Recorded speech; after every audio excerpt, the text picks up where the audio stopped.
Hi hello ನಮಸ್ತೆ, ನಾನು ರಾಜು. ಅಷ್ಟೇ ನೀವು ನೋಡ್ತಿದ್ದೀರಾ centre point Kannada YouTube channel. Bihar ಚುನಾವಣೆಯ ಫಲಿತಾಂಶ ಬಂದ ನಂತರ ಅಂದರೆ ನವೆಂಬರ್ 14ರ ನಂತರ ಕರ್ನಾಟಕ ಕಾಂಗ್ರೆಸ್ ಪಾಳ್ಯದಲ್ಲಿ ಮಹತ್ತರವಾದ ಬದಲಾವಣೆಯಾಗುತ್ತೆ. ಅದೇನೆಂದರೆ ಸಿದ್ದರಾಮಯ್ಯನವರು ಸ್ವಯಂ ನಿವೃತ್ತಿಯನ್ನು ಪಡೆದುಕೊಂಡು ಸಿದ್ದರಾಮಯ್ಯನವರ ಮುಖ್ಯಮಂತ್ರಿ ಸ್ಥಾನದಲ್ಲಿ ಡಿ ಕೆ ಶಿವಕುಮಾರ್ ಅವರು ಮುಖ್ಯಮಂತ್ರಿಯಾಗಿ ಪದಗ್ರಹಣವನ್ನು ಪಡ್ಕೊಳ್ತಾರೆ ಎನ್ನುವಂಥ ದೊಡ್ಡ ಚರ್ಚೆ ಕೂಡ ಶುರುವಾಗಿತ್ತು ಮತ್ತು ಕೈ ಪಡೆಯಲ್ಲಿ ದೊಡ್ಡದಂಥ ಬದಲಾವಣೆ ಕೂಡ ಆಗುತ್ತೆ ಎನ್ನುವಂಥ ಮಾತು ಕಳೆದ 4-5 ತಿಂಗಳಿಂದ ಜೋರಾಗಿ ಆ ಮಾತು ಕೇಳಿಬರ್ತಾನೆ ಇತ್ತು. ಆದರೆ ಇದೀಗ ದಿಢೀರ್ ಬದಲಾವಣೆಯಾಗಿದೆ. ಸಿದ್ದರಾಮಯ್ಯ ಮತ್ತು ಡಿ ಕೆ ಶಿವಕುಮಾರ್ ಅವರು ಈಗ ದೆಹಲಿ ಪ್ರವಾಸದಲ್ಲಿದ್ದಾರೆ. ಆ ಪ್ರವಾಸದಲ್ಲಿ ಇದೀಗ ಮಹತ್ವದ ಬದಲಾವಣೆಯಾಗಿದೆ. ಹಾಗಾದರೆ ಮುಖ್ಯಮಂತ್ರಿ ಬದಲಾವಣೆ ಆಗ್ತಾರಾ ಇಲ್ವಾ? ಸಚಿವ ಸಂಪುಟ ಪುನರ್ರಚನೆ ಆಗತ್ತೆ ಇಲ್ವಾ? ಒಂದು ವೇಳೆ ಆಗಲಿಲ್ಲ ಅಂದರೆ ಯಾವಾಗ ಮತ್ತೆ ಈ ರಾಜಕೀಯ ಚಟುವಟಿಕೆಗಳು ಗರಿಗೆದರತ್ತೆ? ಸಿದ್ದರಾಮಯ್ಯನವರ ಮುಂದಿನ ಪ್ಲ್ಯಾನ್ ಏನು? ಜೊತೆಗೆ ಸಿದ್ದರಾಮಯ್ಯನವರು ಯಾಕೆ ಇವತ್ತು ಪ್ರಧಾನಮಂತ್ರಿ ಅವರನ್ನ ಮೀಟ್ ಆಗ್ತಾ ಇದ್ದಾರೆ? ಜೊತೆಗೆ ಡಿ ಕೆ ಶಿವಕುಮಾರ್ ಅವರು ಕೊಟ್ಟಂತ ಆ ಸ್ಫೋಟಕ ಹೇಳಿಕೆ ಏನು? ಇವೆಲ್ಲವನ್ನು ನೋಡೋಣದಕ್ಕಿಂತ ಮೊದಲು ಇಲ್ಲಿ ತನಕ ನಮ್ಮ ಚಾನಲ್ನ ಸಬ್ಸ್ಕ್ರೈಬ್ ಮಾಡಿಲ್ಲ ಅಂದರೆ ಈಗಲೇ ಸಬ್ಸ್ಕ್ರೈಬ್ ಮಾಡಿ, ಜೊತೆಗೆ ಕಾಮೆಂಟ್ಗಳ ಮುಖಾಂತರ ತಮ್ಮ ಅಭಿಪ್ರಾಯವನ್ನು ತಿಳಿಸ್ಬೋದು. ಎಸ್ ವೀಕ್ಷಕರೇ, ನವೆಂಬರ್ 6 ಮತ್ತು ನವೆಂಬರ್ 11ಕ್ಕೆ 2 ಹಂತದಲ್ಲಿ ಬಿಹಾರ ಚುನಾವಣೆಯಾಗುತ್ತೆ. 243 ಕ್ಷೇತ್ರಗಳಲ್ಲಿ ಬಿಹಾರ ಚುನಾವಣೆಯಾಗುತ್ತೆ. ಅದಾದ ನಂತರ ನವೆಂಬರ್ 14ಕ್ಕೆ ಬಿಹಾರ ಚುನಾವಣೆಯ ಫಲಿತಾಂಶ ಇಡೀ ದೇಶವೇ ಕಾಯ್ತಾ ಇರುವಾಗ ಕಾಂಗ್ರೆಸ್ ಹೀನಾಯವಾಗಿ ನೆಲಕಚ್ಚತ್ತೆ ಮತ್ತು 243 ಕ್ಷೇತ್ರಗಳಲ್ಲಿ 70 ಅಥವಾ 65 ಕ್ಷೇತ್ರಗಳಲ್ಲಿ ಸ್ಪರ್ಧೆ ಮಾಡಿದಂಥ ಕಾಂಗ್ರೆಸ್ ಕೇವಲ 6 ಕ್ಷೇತ್ರಗಳನ್ನು ಗೆಲ್ಲುವ ಮುಖಾಂತರ ಈ ಮಹಾಗಠಬಂಧನ್ ಎನ್ನುವಂಥ ಮೈತ್ರಿಕೂಟ ಕೇವಲ 35 ಕ್ಷೇತ್ರವನ್ನು ಗೆಲ್ಲುವಲ್ಲಿ ಮಾತ್ರ ಯಶಸ್ಸನ್ನು ಕಂಡು ಈ ಮೂಲಕ ಕಾಂಗ್ರೆಸ್ ಮತ್ತು ಗಠಬಂಧನ್ ಎನ್ನುವಂಥ ಮೈತ್ರಿಕೂಟದಲ್ಲಿ ಯಾವುದೂ ಸರಿ ಇಲ್ಲ ಎನ್ನುವಂಥ ಹಂತಕ್ಕೆ ಹೋಗಿ ಇದೀಗ ಬಿಜೆಪಿ ಅತ್ಯಂತ ದೊಡ್ಡ ಗೆಲುವನ್ನು ಸಾಧಿಸಿ ಬಿಹಾರದ ಚುಕ್ಕಾಣಿಯನ್ನು ಹಿಡಿಯುವತ್ತ ದಾಪುಗಳನ್ನು ಕೂಡ ಇಟ್ಟಿದೆ. ಇದರ ನಡುವೆ ನವೆಂಬರ್ 14ರ ನಂತರ ಕಾಂಗ್ರೆಸ್ ಕೈಪಾಳ್ಯದೆ ಅಂದರೆ ರಾಜ್ಯ ಕಾಂಗ್ರೆಸ್ ಪಾಳ್ಯದಲ್ಲಿ ದೊಡ್ಡ ಬದಲಾವಣೆಯಾಗುತ್ತೆ. ಯಾಕಂದರೆ 2023ರಲ್ಲಿ 136 ಅಭ್ಯರ್ಥಿಗಳನ್ನ ಗೆಲ್ಲಿಸಿಕೊಟ್ಟಂಥ ಡಿ ಕೆ ಶಿವಕುಮಾರ್ ಅವರು ನನಗೆ ಮುಖ್ಯಮಂತ್ರಿ ಸ್ಥಾನವನ್ನು ಬೇಕೆನ್ನುವಂಥ ಹಠವನ್ನು 2023 ಮೇಯಲ್ಲಿ ಚುನಾವಣೆ ಗೆದ್ದ ನಂತರ 15 ದಿನಗಳ ಕಾಲ ದೆಹಲಿಯಲ್ಲಿ ದೊಡ್ಡ ಪ್ರಹಸನವನ್ನು ನಡೆಯಿತು. ಸಿದ್ದರಾಮಯ್ಯನವರು ತನ್ನ ಎಲ್ಲ ಒಂದು ರಾಜಕೀಯ ಹಿನ್ನೆಲೆ ಮತ್ತು ತನ್ನ ಚುನಾವಣಾ ತಂತ್ರದಿಂದ ನನ್ನ ಮುಖಾಂತರವೇ ನನ್ನ ಮಾಸ್ ಲೀಡರ್ ಎನ್ನುವಂಥ ಮುಖವಾಣಿ ಇಟ್ಕೊಂಡು ನಾವು 2023ರಲ್ಲಿ ಚುನಾವಣೆಯನ್ನು ಗೆದ್ದಿದ್ದೇವೆ. ಹಾಗಾಗಿ ಈ ಸಲವೂ ಕೂಡ ನನಗೆ ಮುಖ್ಯಮಂತ್ರಿ ಪಟ್ಟವನ್ನು ಕೊಡಬೇಕು ಎನ್ನುವಂಥ ಹಠವನ್ನು ಹಿಡಿದು ಹಾಗೆ ಡಿ ಕೆ ಶಿವಕುಮಾರ್ ಕೂಡ ನನ್ನ ನಾಯಕತ್ವದಲ್ಲಿ ಅಥವಾ ನಾನು KPCC ಅಧ್ಯಕ್ಷರಾದ ಕಾರಣಕ್ಕಾಗಿ ಮತ್ತು ನನ್ನ ಸಂಘಟನೆಯಿಂದ 2023ರ ಚುನಾವಣೆಯಲ್ಲಿ 136 ಸೀಟ್ಗಳನ್ನು ಗೆಲ್ಲಿಸಿಕೊಂಡು ಬರುವಲ್ಲಿ ನನ್ನ ಪಾತ್ರ ದೊಡ್ಡದಿದೆ. ಹಾಗಾಗಿ ನನಗೂ ಕೂಡ ಈಗಲೇ ಅಂದರೆ ಪ್ರಥಮ ಹಂತದಲ್ಲೇ ಮುಖ್ಯಮಂತ್ರಿ ಪಟ್ಟವನ್ನು ಕೊಡಬೇಕೆನ್ನುವಂಥ ಹಠವನ್ನು ಮುಂದಿಟ್ಟರು. ಇವರ ಮಧ್ಯೆ ಆಲಿಸಿದ ವಾದ ವಿವಾದ ಮತ್ತು ಇವರ ಸ್ಟ್ರೆಂತ್ ವೀಕ್ನೆಸ್ಸನ್ನು ಆಲಿಸಿದಂಥ ಹೈಕಮಾಂಡ್ ಕೂಡ ಮೊದಲು 2.5 ವರ್ಷಗಳ ಕಾಲ ಸಿದ್ದರಾಮಯ್ಯನವರು ಮುಖ್ಯಮಂತ್ರಿಯಾಗಿ ಮುಂದುವರಲಿ, ಜೊತೆಗೆ ನವೆಂಬರ್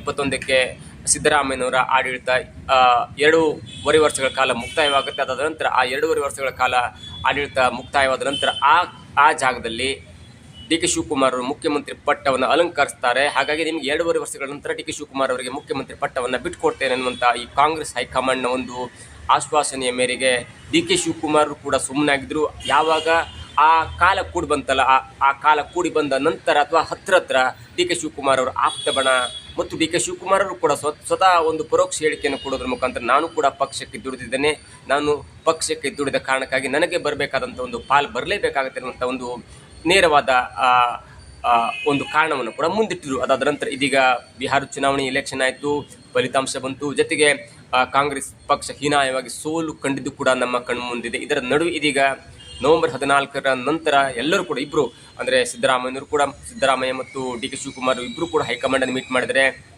ಮೊನ್ನೆ ಶನಿವಾರ ಕೂಡ ಸಿದ್ದರಾಮಯ್ಯನವರು ಹೈಕಮಾಂಡನ್ನು ಮೀಟ್ ಮಾಡಿದ್ರು. ಅಲ್ಲಿ ಮಲ್ಲಿಕಾರ್ಜುನ್ ಖರ್ಗೆ, ರಾಹುಲ್ ಗಾಂಧಿ ಅವರನ್ನು ಕೂಡ ಮೀಟ್ ಮಾಡಿದ್ರು. ಅದಾದ ನಂತರ ಸೀರೀಸ್ ಆಫ್ ಮೀಟಿಂಗನ್ನು ಡಿ ಕೆ ಶಿವಕುಮಾರ್ ಅವರು ಕೂಡ ಮಲ್ಲಿಕಾರ್ಜುನ್ ಖರ್ಗೆ, ರಾಹುಲ್ ಗಾಂಧಿ ಅವರ ಜೊತೆ ಮಾತನಾಡಿದ್ದಾರೆ. ಹೀಗಾಗಿ ಈಗ ಏನಾಗುತ್ತೆ, ಒಂದು ಹಂತದ ಮಾತುಕತೆ ಹೈಕಮಾಂಡ್ ಮುಂದೆ ಇಬ್ಬರು ನಾಯಕರು ಕೂಡ ಮಾತಾಡಿದ್ದಾರೆ. ಜೊತೆಗೆ ಸಿದ್ದರಾಮಯ್ಯನವರಿಗೆ ಒಂದು ಆಪ್ಷನ್ ಕೊಟ್ಟಿತ್ತಂತ ಹೈಕಮಾಂಡ್ ಅದನ್ನು ನೇರವಾಗಿ ಹೇಳ್ತಿದ್ರು, ಇಲ್ಲ 3-4 ತಿಂಗಳಿಂದ ನನಗೆ ಹೈಕಮಾಂಡ್ ಕೂಡ ಒಂದು ಆಪ್ಷನ್ ಕೊಟ್ಟಿತ್ತು, ನೀವು ಪುನರಚನೆಯನ್ನು ಮಾಡ್ಬೋದು, ಅಂದರೆ ಸಂಪುಟ ಪುನರಚನೆಯನ್ನು ಮಾಡಿ ಕೆಲವೊಂದು 10-15 ಸಚಿವರನ್ನು ಕೆಳಗಿಳಿಸಿ ಆ ಸಚಿವ ಸ್ಥಾನಕ್ಕೆ ಹೊಸಬರನ್ನ ನೇಮಕ ಮಾಡುವಂಥ ಅವಕಾಶ ಕೊಟ್ಟಿತ್ತು. ಆದರೆ ಕೆಲವೊಂದು ರಾಜಕೀಯ ಕಾರಣ, ಕೆಲವೊಂದು ಅಭಿವೃದ್ಧಿ ಕಾರಣಕ್ಕಾಗಿ ನಾವು ಅದನ್ನು ಸ್ವಲ್ಪ ಹಿಂದಿಟ್ಟಿದ್ದೀವಿ ಅನ್ನುವಂಥ ಮಾತನ್ನು ಕೂಡ ಹೇಳಿದ್ರು. ಒಂದು ವೇಳೆ ಸಂಪುಟ ಪುನರ್ರಚನೆ ಆದರೆ ಆ ಮಟ್ಟಕ್ಕೆ ಮತ್ತು 5-6 ತಿಂಗಳ ಕಾದು 1 ವರ್ಷಗಳ ಕಾಲ ಯಾವುದೇ ಮುಖ್ಯಮಂತ್ರಿಯ ಬದಲಾವಣೆ ಆಗಲ್ಲ, ಅಷ್ಟರ ಮಟ್ಟಿಗೆ ಸಿದ್ದರಾಮಯ್ಯನವರು ಸೇಫ್ ಎನ್ನುವಂಥ ಒಂದು ಮಾತು ಕೂಡ ರಾಜಕೀಯ ವಲಯದಲ್ಲಿ ಕೇಳಿಬಂದಿದ್ದು. ಅದಕ್ಕೆ ನೇರವಾಗಿ ಕ್ಲೂ ಕೊಟ್ಟಂಥವರು ಮಧುಗಿರಿ MLA ಆಗಿರುವಂಥ KN ರಾಜಣ್ಣವರು ಏನು ಹೇಳ್ತಿರೋದು ಸ್ವಲ್ಪ ಮಟ್ಟಿಗೆ ನೇರವಾಗಿರುತ್ತೆ ಮತ್ತು ಕಾಂಗ್ರೆಸ್ನ ಒಂದು ಆಂತರಿಕ ವಲಯದಲ್ಲಿ ಏನೆಲ್ಲ ಮಾತು ಕೇಳಿಬರ್ತಲ್ಲ ಅದು ಕೂಡ ಆಗಿತ್ತು. ಯಾಕಂದರೆ ರಾಜಣ್ಣನವರು ಹೇಳಿದ್ರು, ಮಧುಗಿರಿ MLA ಆಗಿರುವಂಥ ರಾಜಣ್ಣನವರು ಹೇಳಿದ್ರಿ, ಅದೇನೆಂದರೆ ಒಂದು ವೇಳೆ ಸಿದ್ದರಾಮಯ್ಯನವರಿಗೆ ಸಚಿವ ಸಂಪುಟ ಪುನರಚನೆ ಮಾಡುವಂಥ ಅವಕಾಶ ಕೊಟ್ಟರೆ ಅಷ್ಟರ ಮಟ್ಟಿಗೆ ಸಿದ್ದರಾಮಯ್ಯನವರು ಸೇಫ್ ಆಗ್ತಾರೆ. ಯಾಕಂದರೆ ಒಂದ್ಸಲ ಸಚಿವ ಸಂಪುಟ ಪುನರಚನೆ ಆದ ನಂತರ ಕೆಲವೊಂದು ಸಚಿವರನ್ನು ಕೆಳಗಿಳಿಸಿ ಕೆಲವೊಬ್ಬ MLAಗಳನ್ನು ಸಚಿವರನ್ನಾಗಿ ಮಾಡಿದ ನಂತರ ಮತ್ತೆ ಮುಖ್ಯಮಂತ್ರಿ ಬದಲಾವಣೆ ಆಗುವಂಥ ಯಾವುದೇ ಲಕ್ಷಣಗಳು ಕಂಡುಬರುವುದಿಲ್ಲ. ಯಾಕಂದರೆ ಒಂದೇ ಹಂತದಲ್ಲಿ ಒಂದು ಸಚಿವ ಸಂಪುಟ ಪುನರಚನೆ ಆದ ನಂತರ ಮತ್ತೆ ಕೆಲವು ದಿನಗಳ 3-4 ತಿಂಗಳ ಅವಧಿಯಲ್ಲಿ ಮತ್ತೆ ಮುಖ್ಯಮಂತ್ರಿ ಬದಲಾವಣೆ ಆದರೆ ಮತ್ತೆ ಈ ಸಚಿವ ಸಂಪುಟವೆಲ್ಲವೂ ಕೂಡ ವಿಸರ್ಜನೆ ಆಗಬೇಕಾಗುತ್ತೆ ಮತ್ತು ಹೊಸದಾಗಿ ಎಲ್ಲರೂ ಕೂಡ ಪ್ರಮಾಣ ವಚನವನ್ನು ಸ್ವೀಕಾರ ಮಾಡುವಂಥ ಕಾರ್ಯ ಆಗಬೇಕಾಗುತ್ತೆ. ಹಾಗಾದರೆ ಕಾಂಗ್ರೆಸ್ಗೆ ಒಂದು ದೊಡ್ಡ ಮುಜುಗರ ಕೂಡ ಆಗುತ್ತೆ. ಪದೇ 2-3 ತಿಂಗಳ ಅವಧಿಯಲ್ಲಿ ಮುಖ್ಯಮಂತ್ರಿ ಬದಲಾವಣೆ ಆಯಿತು, ಸಚಿವರ ಬದಲಾವಣೆ ಆಯಿತು, ಮತ್ತೆ ಸಚಿವ ಸಂಪುಟ ಪುನರಚನೆ ಆಯಿತು, ಇವೆಲ್ಲವೂ ಕೂಡ ಗೊಂದಲ ಆಗುತ್ತೆ. ಅಷ್ಟರ ಮಟ್ಟಿಗೆ ಒಂದು ವೇಳೆ ಹೈಕಮಾಂಡ್ ಏನಾದರೂ ಸಿದ್ದರಾಮಯ್ಯನವರಿಗೆ ಸಚಿವ ಸಂಪುಟ ಪುನರಚನೆ ಮಾಡುವಂಥ ಅವಕಾಶ ಕೊಟ್ಟರೆ ಅಷ್ಟರ ಮಟ್ಟಿಗೆ ಸಿದ್ದರಾಮಯ್ಯನವರು ಸೇಫ್ ಆಗ್ತಾರೆ ಮತ್ತು ಅವರು ಮುಖ್ಯಮಂತ್ರಿಯಾಗಿ ಮುಂದುವರಿತಾರೆ, ಅವರಿಗೇನು ಸಮಸ್ಯೆ ಆಗಲ್ಲ. ಒಂದು ವೇಳೆ ಪುನರಚನೆ ಆಗುವಂತಾದ ಸಚಿವ ಸಂಪುಟ ಪುನರಚನೆ ಆಗುವಂಥ ಯಾವುದೇ ಒಂದು ಹಂತ ಆಗದೇ ಇದ್ದರೆ ಅಷ್ಟರ ಮಟ್ಟಿಗೆ DK ಶಿವಕುಮಾರ್ ಅವರು ಮುಖ್ಯಮಂತ್ರಿ ಅಂದರೆ ಮುಂದಿನ ದಿನಗಳಲ್ಲಿ ಕೆಲವು ತಿಂಗಳಲ್ಲಿ ಮುಖ್ಯಮಂತ್ರಿ ಆಗುವಂಥ ಎಲ್ಲ ಅವಕಾಶಗಳು ಕೂಡ ಇದೆ. ಎಲ್ಲವೂ ಕೂಡ ಹೈಕಮಾಂಡ್ಗೆ ಬಿಟ್ಟ ವಿಚಾರ, ಹೈಕಮಾಂಡ್ ನಿರ್ಧಾರ ಅಂತೆ ನಡೆಯುತ್ತೆ ಅನ್ನುವಂಥ ಮಾತನ್ನು ಹೇಳಿದರು. ಹಾಗಾಗಿ ಈ ಇಬ್ಬರು ನಾಯಕರು ಅಂದರೆ DK ಶಿವಕುಮಾರ್ ಮತ್ತು ಸಿದ್ದರಾಮಯ್ಯನವರ ಹೈಕಮಾಂಡ್ ಭೇಟಿ ಅತ್ಯಂತ ಕುತೂಹಲಕ್ಕೆ ಕಾರಣವಾಗಿತ್ತು. ಹಾಗಾಗಿ ಇಬ್ಬರು ಕೂಡ ಈಗ ದೆಹಲಿ ಪ್ರವಾಸದಲ್ಲಿದ್ದಾರೆ. ಏನಾಗುತ್ತೆ ಇವತ್ತಂತೂ ದೊಡ್ಡ ಡೆವಲಪ್ಮೆಂಟ್ ಆಗುವಂಥ ಎಲ್ಲ ಲಕ್ಷಣ ಕೂಡ ಕಂಡು ಬಂದಿತ್ತು. ಆದರೆ ಮೊನ್ನೆ ಸಿದ್ದರಾಮಯ್ಯ ಹೇಳಿದ ಪ್ರಕಾರ ಇಲ್ಲ, ಮುಂದೆ ನೋಡಬೇಕು, ನಾವು ಬೇರೆ ಕಾರಣಕ್ಕಾಗಿ ಹೈಕಮಾಂಡನ್ನು ಮೀಟ್ ಮಾಡಿದ್ದೇವೆ, ಜೊತೆಗೆ ಯಾವುದೇ ನಮ್ಮ ಕಾಂಗ್ರೆಸ್ನ ರಾಜ್ಯ ರಾಜಕಾರಣದ ವಿಷಯ ಇಷ್ಟರ ಮಟ್ಟಿಗೆ ಚರ್ಚೆಯಾಗಿಲ್ಲ, ಕೆಲವೊಂದು ಹಂತದಲ್ಲಿ ನಾವು ಮೀಟ್ ಆಗಬೇಕಾಗುತ್ತೆ ಅಥವಾ ಕೆಲವೊಂದು ವಿಚಾರವನ್ನು ಹೈಕಮಾಂಡ್ಗೆ ತಿಳಿಸಬೇಕಾಗುತ್ತೆ ಅನ್ನೋ ವಿಚಾರದಲ್ಲಿ ನಾವು ಮೀಟ್ ಮಾಡಿದ್ವಿ ಹೊರತು ಈ ರಾಜ್ಯ ರಾಜಕೀಯದ ಬದಲಾವಣೆಯ ಬಗ್ಗೆ ಅಥವಾ ಈ ಕ್ಷಿಪ್ರ ಕ್ರಾಂತಿಯ ಬಗ್ಗೆ ಯಾವುದೇ ಕೂಡ ಮಾತಾಡಿಲ್ಲ ಎನ್ನುವಂಥ ಮಾತನ್ನು ಕೂಡ ಹೇಳಿದ್ರು. ಅದು ಕೂಡ ಒಂದು ಮಟ್ಟಿನ ಸತ್ಯ ಅಂತ ಹೇಳ್ಬೋದು. ಯಾಕಂದರೆ ಕಾಂಗ್ರೆಸ್ ಹೈಕಮಾಂಡ್ಗೆ ಬಿಹಾರದ ಸೋಲಿದೆಯಲ್ಲ, ಅದು ಅರ್ಥ ಮಾಡ್ಕೊಳ್ಳಿಕ್ಕೆ ಸದಾ ಅರ್ಥ ಆಗ್ತಿಲ್ಲ, ಅಂದರೆ ಅರ್ಥನೇ ಆಗ್ತಿಲ್ಲ ಅದು ಇದು ಸೋಲ ಅಥವಾ ಏನಾಗಿದೆ, ಅಲ್ಲಿ ಏನಾದರೂ ಹೆಚ್ಚು ಕಡಿಮೆ ಆಗಿದೆಯಾ. ಯಾಕಂದರೆ 65 ಕ್ಷೇತ್ರಗಳಲ್ಲಿ ನಿಂತಹ ಕಾಂಗ್ರೆಸ್ ಕೇವಲ 6 ಕ್ಷೇತ್ರಗಳಲ್ಲಿ ಗೆಲುವನ್ನು ಸಾಧಿಸಿದೆ. ಸ್ವಂತವಾಗಿ ನಿಂತಹ ಸ್ಪರ್ಧೆ ಮಾಡಿದಂಥ ಅಸಾದುದ್ದೀನ್ ಓವೈಸಿ ಅವರ AIMM ಪಕ್ಷ ಕೂಡ 5 ಕ್ಷೇತ್ರಗಳಲ್ಲಿ ಗೆದ್ದು ಇಡೀ ದೇಶಕ್ಕೆ ಒಂದು ಆಶ್ಚರ್ಯವನ್ನು ಉಂಟು ಮಾಡಿ. ಹಾಗಾಗಿ ಏನಾಗ್ತಾ ಇದೆ ಇಲ್ಲಿ ಅಂದರೆ BJPಗೆ ನೇರವಾಗಿ ಸಪೋರ್ಟ್ ಮಾಡಿದಂಥ ಎಲ್ಲ ಪಕ್ಷಗಳು ಗೆದ್ದಿದ್ದು, ಪಕ್ಷೇತರವಾಗಿ ನಿಂತಹ AIMIM ಕೂಡ ಗೆದ್ದಿದೆ, ಅಸಾದುದ್ದೀನ್ ಓವೈಸಿ ಅವರ ಒಂದು ಪಕ್ಷ ಕೂಡ ಗೆದ್ದಿದೆ. ಹಾಗಿರುವಾಗ ನಮ್ಮ ಮೈತ್ರಿಕೂಟ ಅಂದರೆ BJPಯನ್ನು NDAನೇ ವಿರೋಧ ಮಾಡ್ತಿರುವಂಥ ನಮ್ಮ ಮೈತ್ರಿಕೂಟ ಯಾಕೆ ಇಷ್ಟು ಹೀನಾಯವಾಗಿ ಸೋತು? ಓಕೆ, ನಾವು ಬಿಹಾರದಲ್ಲಿ ಈಗ ಸ್ವಲ್ಪ ಸ್ಟ್ರೆಂತನ್ನು ಕಳ್ಕೊಂಡಿದ್ದೆ ಅಂತ ಹೇಳ್ಬೋದು. ಆದರೆ RJD ಅಂತ ದೊಡ್ಡ ಪಕ್ಷ 70-80 ಸೀಟ್ಗಳನ್ನ 2000ರಲ್ಲಿ ಗೆದ್ದಂಥ ಪಕ್ಷ 2020ರಲ್ಲಿ ಸರಿಸುಮಾರು 70-80 ಸೀಟನ್ನು ಗೆದ್ದಂಥ RJD ಕೂಡ ಇದೀಗ ಕೇವಲ 25 ಸೀಟ್ಗಳನ್ನ ಗೆಲ್ಲುವಲ್ಲಿ ಮಾತ್ರ ಸಾಫಲ್ಯತೆಯನ್ನು ಕಂಡಿದೆ ಅಥವಾ ಯಶಸ್ಸನ್ನು ಕಂಡು. ಹೀಗಿರುವಾಗ ಏನೋ ಅಂದರೆ BJPಯ ಮೈತ್ರಿಕೂಟವನ್ನು ವಿರೋಧ ಮಾಡುವಂಥ ಎಲ್ಲ ಪಕ್ಷಗಳು ಕೂಡ ಈಗ ನೆಲ ಕಚ್ತಿದೆ. ಹಾಗಾಗಿ BJPನ ಪರೋಕ್ಷವಾಗಿ ಸಪೋರ್ಟ್ ಮಾಡ್ತಿರುವಂಥ ಅಸಾದುದ್ದೀನ್ ಓವೈಸಿ ಅವರ ಪಕ್ಷ ಕೂಡ ಈಗ 5 ಸೀಟನ್ನು ಗೆದ್ದಿದೆ. ಹೀಗಾಗಿ ಇದು ಯಾವ ರೀತಿಯ ಸೋಲೆನ್ನು ಕೂಡ ಅವರಿಗೂ ಕೂಡ ಅರ್ಥ ಆಗ್ತಿಲ್ಲ. ಇಂಥದ್ದೊಂದು ಸನ್ನಿವೇಶ ಇರುವಾಗ ಏನೋ ಒಂದು ದೊಡ್ಡ ಸಾಧನೆ ಮಾಡಿಬಿಡ್ತೀವಿ, ಕರ್ನಾಟಕದಲ್ಲಿ ಮುಖ್ಯಮಂತ್ರಿ ಬದಲಾವಣೆ ಮಾಡ್ತೀವಿ ಅಥವಾ ಸಚಿವ ಸಂಪುಟವನ್ನು ಪುನರಚನೆ ಮಾಡ್ತೀವಿ ಅನ್ನುವಂಥ ಒಂದು ಹಂತಕ್ಕೆ ಬಂದರೆ ರಾಜ್ಯದಲ್ಲೂ ಕೂಡ ದೊಡ್ಡ ಬದಲಾವಣೆಯಾಗಿ ಪಕ್ಷವೇ ಮುಳುಗೋಗುವಂಥ ಅಥವಾ ಪಕ್ಷವೇ 2-3 ಭಾಗವಾಗುವಂಥ ಎಲ್ಲ ಸನ್ನಿವೇಶ ಕೂಡ ಇದೆ. ಹೀಗಾಗಿ ರಾಹುಲ್ ಗಾಂಧಿ ಕೂಡ ಅಥವಾ ಕೇಂದ್ರ ಹೈಕಮಾಂಡ್ ಕೂಡ ಈಗಾಗಲೇ ನವೆಂಬರ್ 14ರ ನಂತರ 15ಕ್ಕೆ ಅಥವಾ 21ಕ್ಕೆ ಬದಲಾವಣೆ ಮಾಡಿಬಿಡುತ್ತೆ, DK ಶಿವಕುಮಾರ್ ಅವರನ್ನು ಮುಖ್ಯಮಂತ್ರಿ ಪಟ್ಟದಲ್ಲಿ ಕೂರಿಸ್ಬಿಡುತ್ತೆ ಅನ್ನುವಂಥ ಮಾತು ಇದೀಗ ಅಕ್ಷರಶಃ ಸುಳ್ಳಾಗಿದೆ. ಜೊತೆಗೆ ಇದು ಕೂಡ 3 ತಿಂಗಳ ಮುಂದಕ್ಕೆ ಹೋಗಿದೆ ಅನ್ನೋದು ಕೂಡ ಇದೀಗ DK ಶಿವಕುಮಾರ್ ಅವರ ಮಾತಿನಿಂದ ಸ್ಪಷ್ಟವಾಗಿ ಅರ್ಥ ಆಗುತ್ತೆ. ಇವತ್ತು ಕೂಡ ಅವರು ಬೆಳಿಗ್ಗೆ ಮಾಧ್ಯಮದವರನ್ನ ಮೀಟ್ ಮಾಡಿ ಮಾತಾಡಿದಂಥ DK ಶಿವಕುಮಾರ್ ಅವರು, ಹೌದು ನಾನು ರಾಜ್ಯ ನಾಯಕನಾಗಿದ್ದೇನೆ, KPCC ಅಧ್ಯಕ್ಷನಾಗಿದ್ದೇನೆ, ನಾನು ಕೇಂದ್ರ ನಾಯಕರನ್ನ ಮೀಟ್ ಮಾಡೋದು ಅದೊಂದು ರಾಜಕೀಯ ಕ್ರಿಯೆ ಆಗಿರುತ್ತೆ. ಯಾಕಂದರೆ ನಾನು ಈಗಾಗಲೇ ಹೇಳಿದಂಗೆ ಡಿಸೆಂಬರ್ ಒಳಗೆ 100 ಕಾಂಗ್ರೆಸ್ ಕಚೇರಿಗಳನ್ನ ಉದ್ಘಾಟನೆ ಮಾಡಬೇಕು ಎನ್ನುವ ಮಾತನ್ನು ಹೇಳಿದ್ದಾರೆ. ಅಷ್ಟರ ಮಟ್ಟಿಗೆ ಡಿಸೆಂಬರ್ ತನಕ KPCC ಅಧ್ಯಕ್ಷರ ಬದಲಾವಣೆ ಕೂಡ ಆಗಲ್ಲ ಎನ್ನುವುದು ಕೂಡ ಅವರ ನೇರವಾದ ಹೇಳಿಕೆಯಿಂದ ಅರ್ಥ ಆಗುತ್ತೆ. ಯಾಕಂದರೆ ಡಿಸೆಂಬರ್ ಒಳಗೆ ಈಗ ನವೆಂಬರ್ 16-17 ಡಿಸೆಂಬರ್ ಮುಗಿದ್ರೊಳಗಡೆ ಒಂದು 40 ದಿನ ಟೈಮ್ ಇರುತ್ತೆ. ಆ 40 ದಿನದ ಟೈಮ್ ಒಳಗಡೆ ನಾನು ಕಾಂಗ್ರೆಸ್ನ 100 ರಾಜ್ಯದಲ್ಲಿರುವಂಥ ಕಾಂಗ್ರೆಸ್ನ 100 ಕಚೇರಿಗಳನ್ನ ಉದ್ಘಾಟನೆ ಮಾಡಬೇಕೆನ್ನುವಂಥ ಒಂದು ಸಂದೇಶವನ್ನು ಕೊಟ್ಟಿದ್ದಾರೆ. ಇದರ ಅರ್ಥ ನಾನು ಡಿಸೆಂಬರ್ ತನಕ KPCC ಅಧ್ಯಕ್ಷ ಬದಲಾವಣೆ ಆಗಲ್ಲ ಮತ್ತು KPCC ಅಧ್ಯಕ್ಷ ನಾನು ಕೂಡ ಇಳಿಯಲ್ಲ ಎನ್ನುವಂಥ ಒಂದು ನೇರವಾದ ಹೇಳಿಕೆಯನ್ನು ಕೊಟ್ಟಿದ್ದಾರೆ. ಇದರ ಅರ್ಥ ಡಿಸೆಂಬರ್ ತನಕ ಮುಖ್ಯಮಂತ್ರಿ ಬದಲಾವಣೆ ಕೂಡ ಆಗಲ್ಲ. ಯಾಕಂದರೆ ಮುಖ್ಯಮಂತ್ರಿ ಬದಲಾವಣೆ ಆದರೆ DK ಶಿವಕುಮಾರ್ ಮುಖ್ಯಮಂತ್ರಿ ಆಗ್ತಾರೆ. ಆ ಹಂತದ ಮೊದಲ ಹಂತವಾಗಿ KPCC ಅಧ್ಯಕ್ಷರು ಕೂಡ ರಿಜೈನ್ ಮಾಡಬೇಕಾಗುತ್ತೆ. ಅಂದರೆ KPCC ಅಧ್ಯಕ್ಷ ಸ್ಥಾನವನ್ನು ಬಿಟ್ಟು DK ಶಿವಕುಮಾರ್ ಮುಖ್ಯಮಂತ್ರಿ ಪಟ್ಟವನ್ನು ಅಲಂಕರಿಸಬೇಕಾಗತ್ತೆ. ಹಾಗಾಗಿ DK ಶಿವಕುಮಾರ್ ಹೇಳಿದಂಥ ಮಾತಿದೆಯಲ್ಲ, ಅಂದರೆ ಡಿಸೆಂಬರ್ ಒಳಗೆ ನಾನು 100 ಕಾಂಗ್ರೆಸ್ ಕಚೇರಿಗಳನ್ನು ಉದ್ಘಾಟನೆ ಮಾಡಬೇಕು ಎನ್ನುವುದನ್ನು ಹೇಳಿದಾರಲ್ಲ, ಈ ಹೇಳಿಕೆ ಪರೋಕ್ಷವಾಗಿ ಹೇಳುತ್ತೆ ಡಿಸೆಂಬರ್ ಮುಗಿಯೋದ್ರೊಳಗಡೆ ಯಾವುದೇ ರೀತಿಯಲ್ಲೂ KPCC ಅಧ್ಯಕ್ಷರ ಬದಲಾವಣೆ ಆಗಲ್ಲ, ಆ ಮೂಲಕ ಮುಖ್ಯಮಂತ್ರಿ ಬದಲಾವಣೆ ಕೂಡ ಆಗಲ್ಲ ಎನ್ನುವುದನ್ನು ನೇರವಾಗಿ ಹೇಳಿದರೆ, ಅದರ ಮುಂದುವರೆದ ಭಾಗವಾಗಿ ಇವರು ಹೇಳ್ತಾರೆ ಯಾವ ಸಚಿವ ಸಂಪುಟದ ಪುನರಚನೆ ಕೂಡ ಆಗಲ್ಲ, ಯಾವ ಬದಲಾವಣೆ ಕೂಡ ಆಗಲ್ಲ ಎನ್ನುವಂಥ ಒಂದು ನೇರವಾದ ಹೇಳಿಕೆಯನ್ನು ಕೊಟ್ಟಿದ್ದಾರೆ. ಇದರ ಅರ್ಥ ಒಂದೇ, ಡಿಸೆಂಬರ್ ತನಕ ಯಾವುದೇ ಅಧ್ಯಕ್ಷರ ಬದಲಾವಣೆ ಆಗಲಿ, ಅಂದರೆ KPCC ಅಧ್ಯಕ್ಷರ ಬದಲಾವಣೆ ಆಗಲಿ ಅಥವಾ ಸಚಿವ ಸಂಪುಟದ ಪುನರಚನೆ ಆಗಲಿ ಯಾವುದು ಆಗಲ್ಲ. ಯಾವ ರಾಜಕೀಯ ಚಟುವಟಿಕೆಗಳು ಕೂಡ ಗರಿಗೆದಿರುವುದಿಲ್ಲ ಎನ್ನುವಂಥ ನೇರವಾದ ಹೇಳಿಕೆಯನ್ನು ಕೊಟ್ಟಿದ್ದಾರೆ. ಇದು ಒಂದು ಹಂತದ ಹೇಳಿಕೆ. ಜೊತೆಗೆ ಇವತ್ತು ಸಿದ್ದರಾಮಯ್ಯನವರು ಯಾಕೆ ಪ್ರಧಾನಮಂತ್ರಿಯವರನ್ನ ಮೀಟ್ ಮಾಡ್ತಾ ಇದ್ದಾರೆ ಎನ್ನುವಂಥ ಒಂದು ಸನ್ನಿವೇಶ ಕೂಡ ಉತ್ತರ ಕೊಟ್ಟಿದೆ. ಇಲ್ಲ, ರಾಜ್ಯದಲ್ಲಿ ಕಬ್ಬು ಬೆಳೆಗಾರರ ಸಮಸ್ಯೆ ಇದೆ ಕೂಡ, ಅದು ಕೇಂದ್ರ ಸರ್ಕಾರದ ಒಂದು ಹಿಡಿತದಲ್ಲಿರುತ್ತೆ. ಹಾಗಾಗಿ ಈಗ ಈ ಹಿಂದೆ ಮುಖ್ಯಮಂತ್ರಿ ಆದಂಥ ಸಿದ್ದರಾಮಯ್ಯನವರು ಈ ಹಿಂದೆ ಒಂದು ಪತ್ರವನ್ನು ಕೂಡ ಬರೆದಿದ್ದರು ಪ್ರಧಾನಮಂತ್ರಿ ಮೋದಿಯವರಿಗೆ.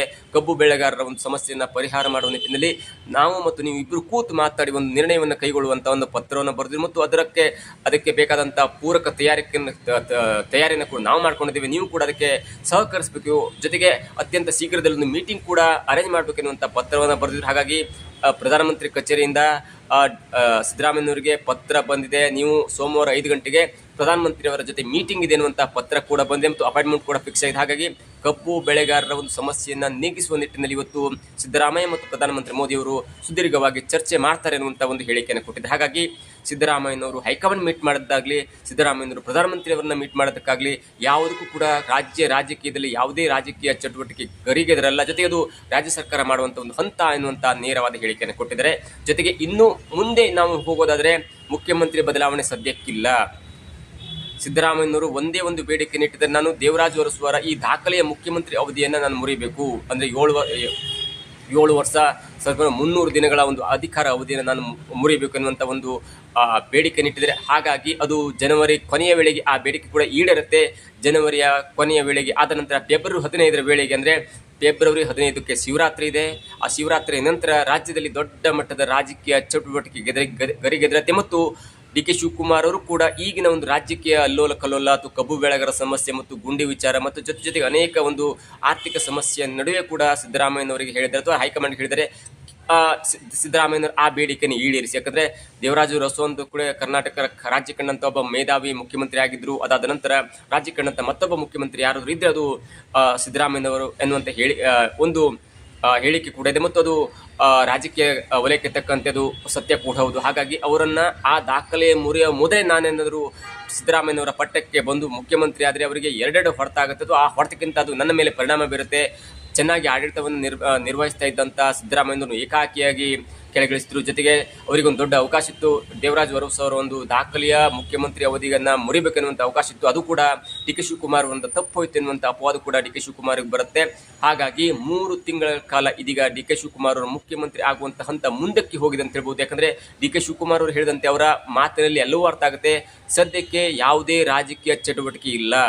ಒಂದು ವೇಳೆ ಸಚಿವ ಸಂಪುಟ ಪುನರಚನೆ ಆದರೆ ಅಷ್ಟರ ಮಟ್ಟಿಗೆ DK ಶಿವಕುಮಾರ್ ಅವರಿಗೆ ದೊಡ್ಡ ಹಿನ್ನಡೆ ಆಗ್ತಿತ್ತು ಮತ್ತು ಮುಖ್ಯಮಂತ್ರಿ ಆಗುವಂಥ ಅವಕಾಶ 1 ವರ್ಷಗಳ ಕಾಲ ಮುಂದೆ ಹೋಗುವಂಥ ಎಲ್ಲ ಒಂದು ಅವಕಾಶವೂ ಕೂಡ ಇತ್ತು. ಆದರೆ ಎಲ್ಲದರಿಂದ DK ಶಿವಕುಮಾರ್ ಅವರು ದೊಡ್ಡ ಪ್ಲ್ಯಾನ್ ಹೇಳಿದಂತಿದೆ. ಇಲ್ಲ, DK ಶಿವಕುಮಾರ್ ಅವರು ಹೇಳಿದಂತೆ ಸದ್ಯ ಮುಖ್ಯಮಂತ್ರಿ ಅವರ ಬದಲಾವಣೆ ಇಲ್ಲ. ಯಾಕಂದರೆ ಸಿದ್ದರಾಮಯ್ಯನವರು ದೇವರಾಜು ಅರಸು ಅವರ ಒಂದು ದಾಖಲೆಯ ಮುಖ್ಯಮಂತ್ರಿ ಅವಧಿಯನ್ನು ಮುರಿಬೇಕು. ಅದು ಕೂಡ ಜನವರಿಯ ಕೊನೆಯ ವೇಳೆಗೆ ಅದು ಕೂಡ ಆಗುತ್ತೆ. ಹಾಗಾಗಿ ಫೆಬ್ರವರಿ 15 ನಂತರ ಒಂದು ಒಳ್ಳೆಯ ಮುಹೂರ್ತದಲ್ಲಿ ಶಿವನ ಭಕ್ತನಾಗಿರುವಂಥ DK ಶಿವಕುಮಾರ್ ಅವರಿಗೆ ಮುಖ್ಯಮಂತ್ರಿ ಪಟ್ಟ ಒಲಿದು ಬರುವಂಥ ಎಲ್ಲ ಸಾಧ್ಯತೆ ಕೂಡ ಇದೆ.